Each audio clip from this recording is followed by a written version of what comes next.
Bonjour à tous et bienvenue dans cette nouvelle édition du Grand JT des Territoires. Voici tout de suite les titres de l'actualité. Un permis pour louer un logement. Le dispositif doit permettre de lutter contre l'habitat indigne, mais fait polémique dans la région bordelaise. En cause des critères trop sévères, nous expliquera la rédaction de TV7, la chaîne du groupe Sud-Ouest. Ils sont deux des plus grandes légendes du cinéma français. Catherine Deneuve et Alain Delon se mobilisent pour l'Ukraine. Un an après le début du conflit, les deux stars participeront à une émission spéciale diffusée sur TV5 Monde que j'aurai le plaisir de présenter. Extrait en exclusivité à découvrir dans ce journal. En plein essor, la pratique du MMA se démocratise partout en France.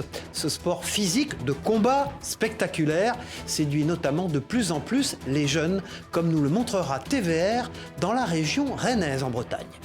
Et puis, en fin de journal, nous vous emmènerons dans l'objectif ou presque d'Harry Potter. L'univers de l'apprenti sorcier est devenu la spécialité d'un photographe. Rencontre avec la rédaction de Canal 32. Chasser les appartements indécents ou insalubres du marché de la location, c'est l'objectif du permis à louer. Ce dispositif qui vise à lutter contre le mal logement est entré en vigueur dans de nouvelles communes depuis le 1er janvier. Une demande d'autorisation qui n'est pas sans causer quelques débats, vous allez le voir, et des polémiques. Son application suscite aujourd'hui la colère de propriétaires qui se voient refuser le droit de louer leur logement étudiant. Reportage d'Yvan Branchy pour TV7, la chaîne du groupe Sud-Ouest à Bordeaux. Un simple courrier reçu le 3 février, synonyme de coup de massue pour ces propriétaires de la résidence Rosier-Bellevue à Gradignan. Ce studio de 22 mètres carrés refait à neuf, qui loge depuis 15 ans de nombreux étudiants, est aujourd'hui jugé impropre à l'habitation. La valeur locative tombe à zéro de nos studios et ça gruge nos revenus. Quand on voit la conjoncture ce qu'elle est, c'est quand même préoccupant. On aura pour obligation, une fois que l'arrêté sera pris, de reloger les locataires. Pour comprendre l'origine de cet arrêté, il faut alors se rendre à l'extérieur. Un logement considéré comme semi-enterré, l'un des éléments avancés par Bordeaux Métropole pour annuler le permis de louer, pièce principale de moins de 9 mètres carrés, absence de ventilation ou lumière faible sont également évoquées. Conséquence, depuis septembre, ces deux studios à 350 € charges comprises sont vacants. Il fait super beau à l'extérieur, la lumière en fait est naturelle et très agréable.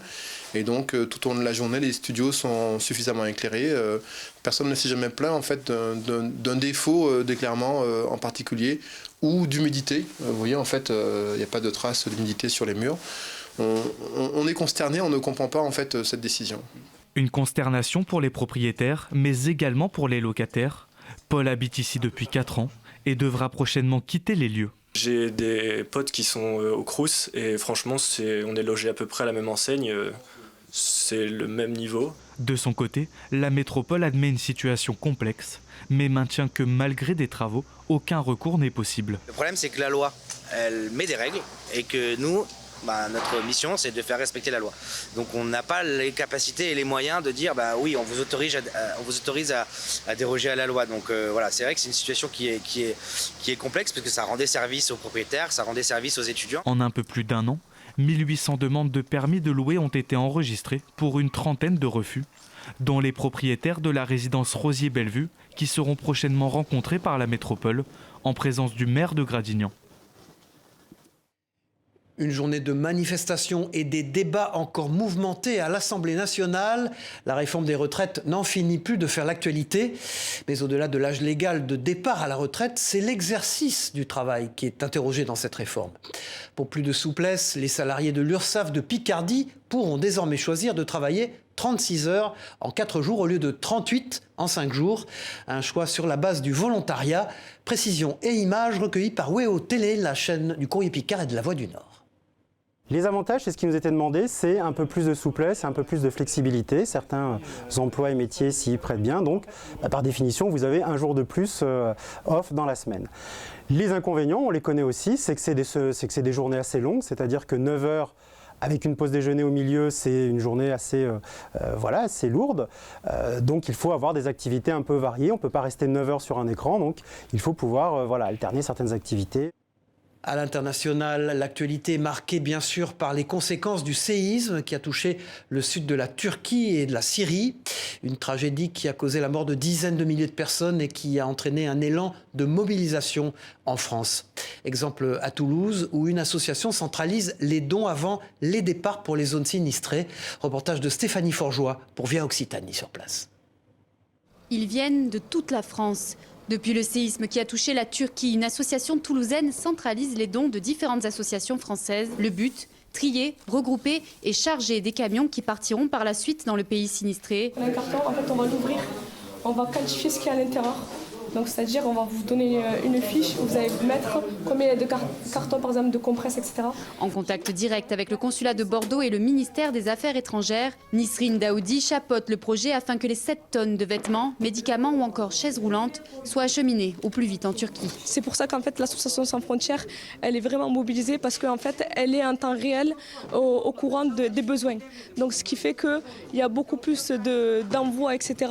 Et si demain, on n'a plus besoin, du coup, on arrêtera la collecte. C'est pour ça qu'en gros aujourd'hui on se mobilise parce qu'on sait que les besoins c'est au niveau médical, ils ont besoin aussi au niveau des humains, donc on a envoyé une équipe. Ugur Asrin est membre de l'association à Paris.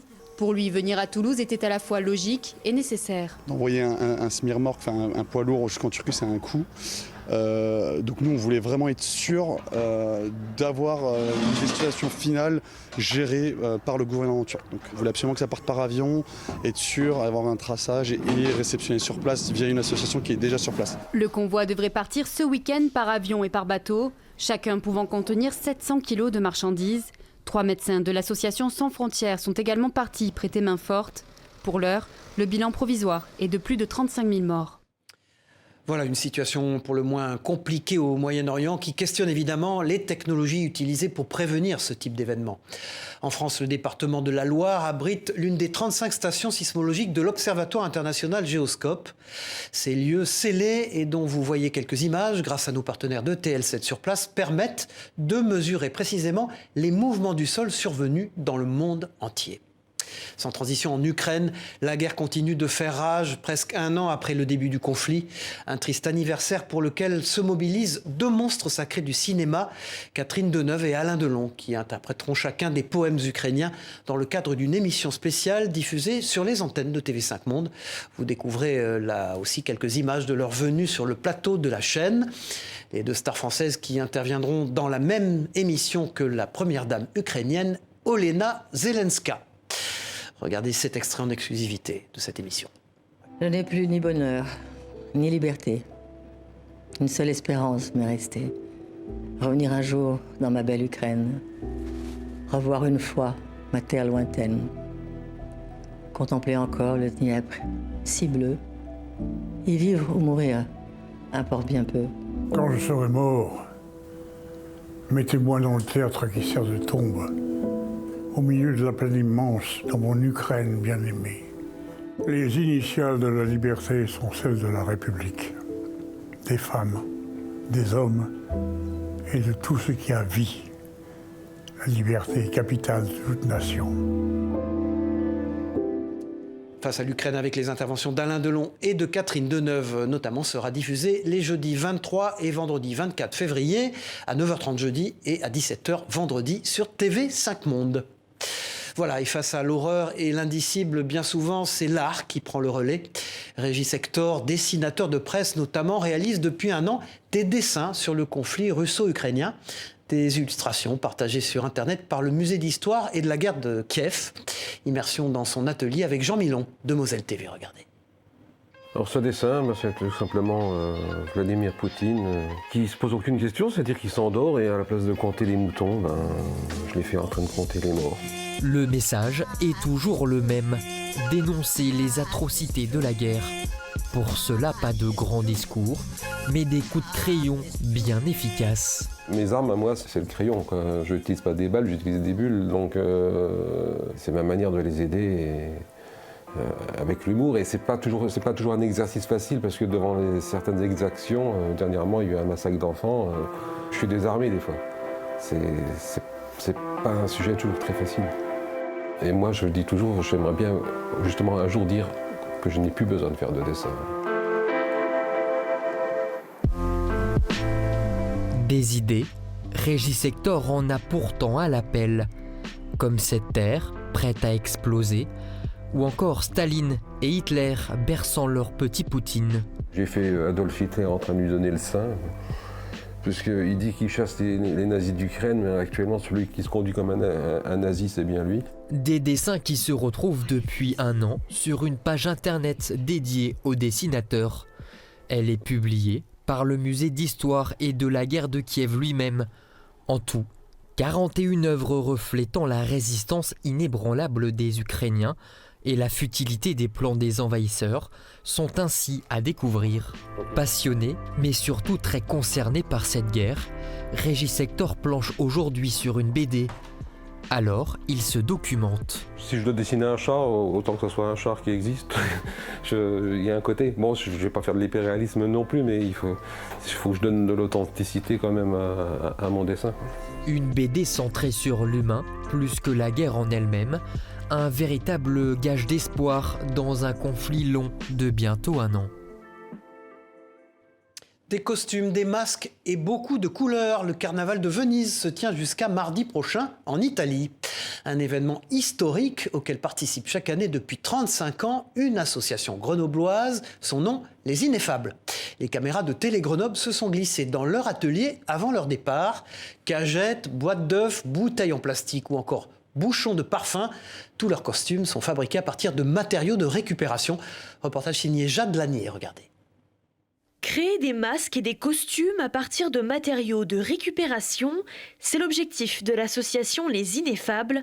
Depuis 35 ans, ses membres défilent tous les ans durant 4 jours au Carnaval de Venise.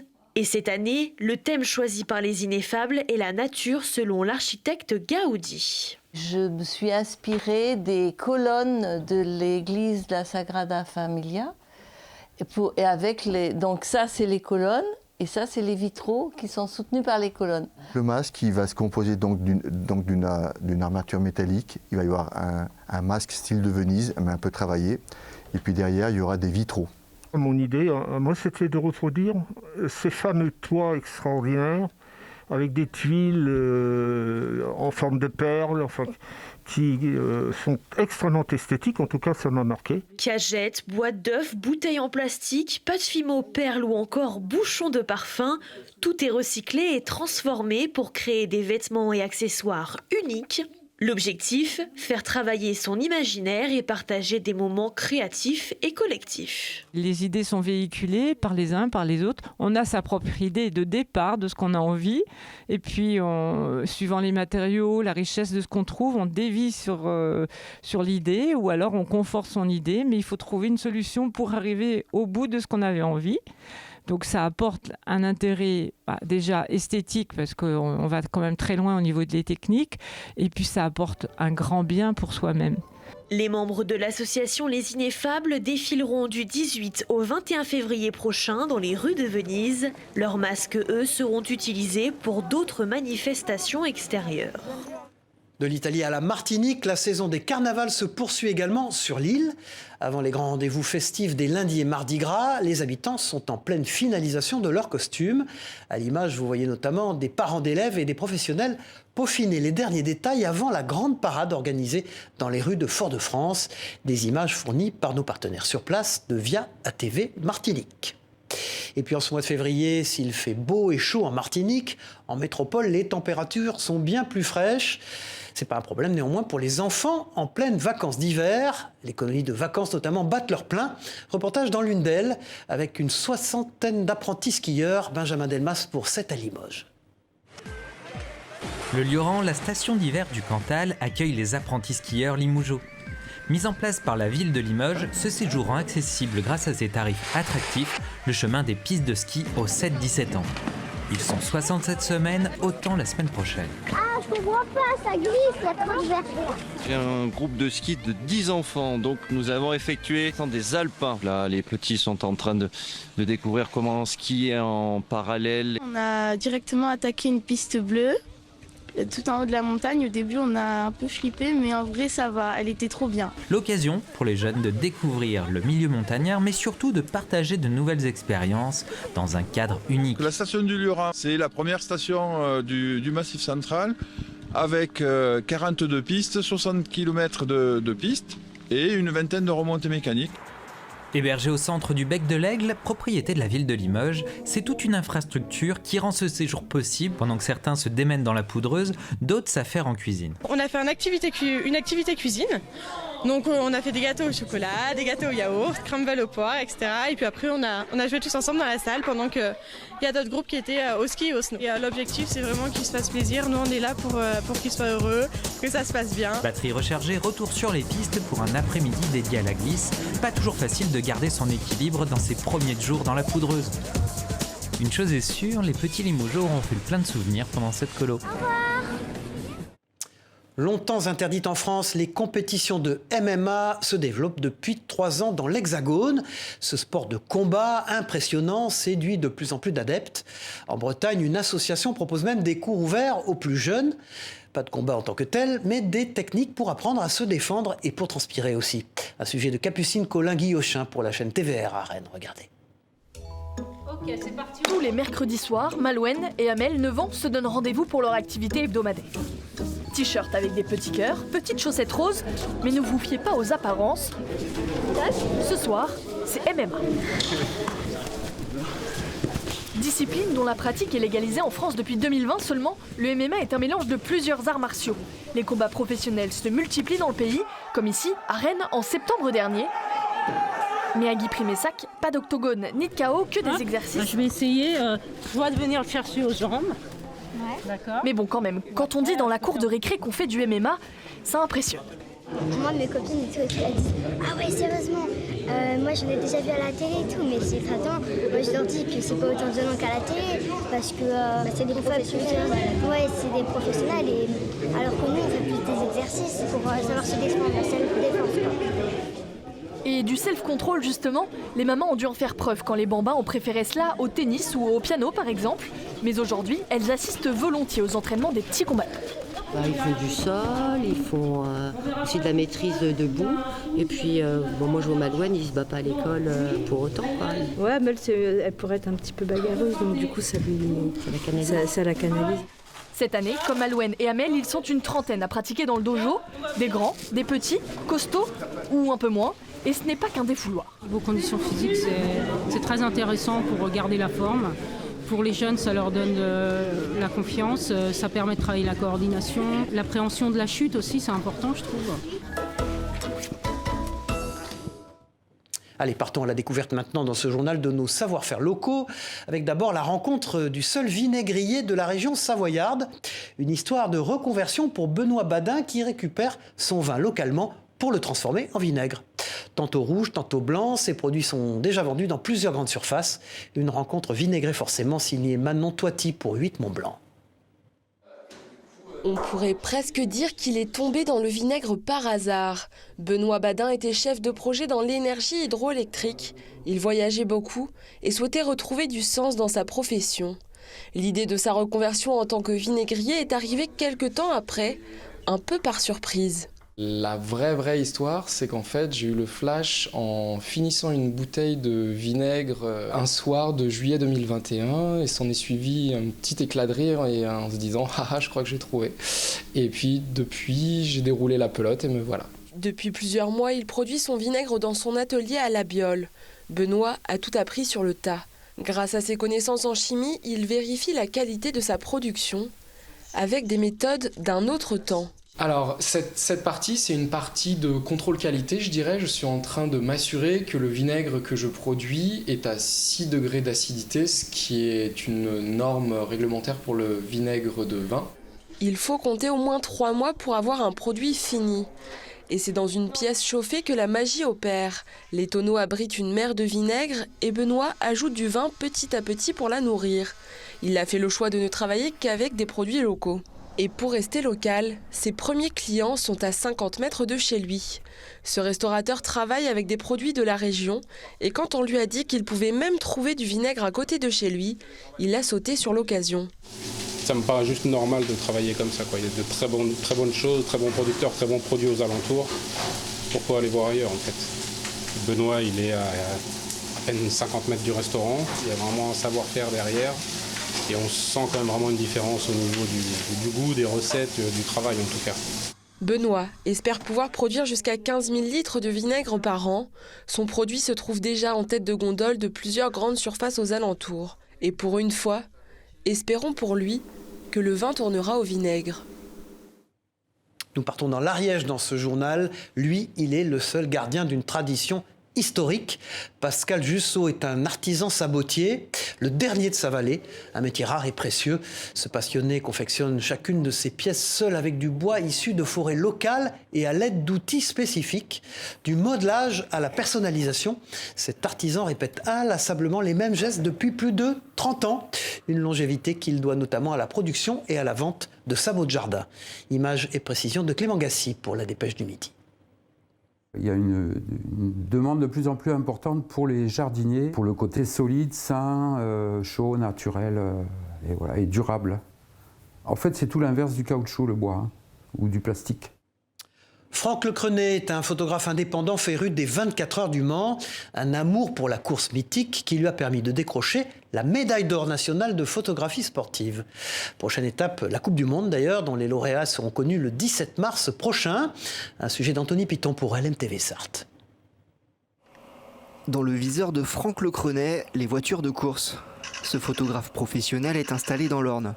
Il y a un mois, les médailles de la photographie française lui décernaient l'or dans la catégorie sport pour ce cliché de l'édition 2022 des 24 heures. C'était une image que je souhaitais faire depuis longtemps, mais c'est vrai qu'on n'a pas toujours la chance d'avoir ce soleil aussi orangé au lever du jour, quoi. D'ailleurs, ça a été un peu difficile et il a fallu se faire violence parce que il faut accéder au site, se relever, se déverrouiller après avoir dormi 2-3 heures dans sa voiture. Car avec la photo, les 24 heures du Mans, c'est la grande passion de Franck. Depuis plus de 40 ans, il accumule les prises de vue autour du circuit. Des photos qu'il classe ensuite précieusement par année. Là, on reconnaît Jean Rondeau également à la remise des prix. Donc, quelqu'un d'illustre sur le Mans qui a gagné en 1980, c'était génial, quoi. C'est un petit moment de l'année un peu particulier où j'y vais vraiment avec plaisir, quoi. Puis le challenge, c'est un petit peu de réaliser de nouvelles images sur des endroits que j'ai pas réalisés. Donc ça me fait plaisir. Le jour où il pleut, ça me fait presque plaisir parce que ça permet de faire des images différentes. Au fil de ces clichés, Franck Lecrenet a acquis une solide réputation dans le métier. À tel point qu'il va représenter la France lors de la Coupe du Monde de la photographie dans la catégorie art digital. Parmi les nombreux autres projets de Franck, l'idée de publier un livre, un jour peut-être, pour partager ses plus beaux clichés des 24 heures du Mans. Voilà, et des clichés automobiles aux apprentis sorciers, la photographie ne connaît pas de limite dans son expression artistique. La preuve avec cette fois-ci, le succès d'un professionnel spécialisé dans l'univers d'Harry Potter. À travers son appareil, il propose de s'immerger dans l'univers magique de Poudlard et de ses élèves. Reportage de la rédaction de Canal 32 sur place. Et puis dessus, on va faire une photo, je pense que tu vas faire semblant d'écrire, la plume. C'est dans son studio à Méry-sur-Seine que la magie de Jérémy Pinson opère. Avec le film Harry Potter en fond, ses modèles posent avec le Nimbus 2000 ou en compagnie du jeune sorcier. Donc au début, j'avais le fond. Et en fait, ce que je faisais, c'est que je détourais. Donc Harry Potter, c'est venu comme ça. Au mois de novembre, j'ai détouré sur un faux manche à balai.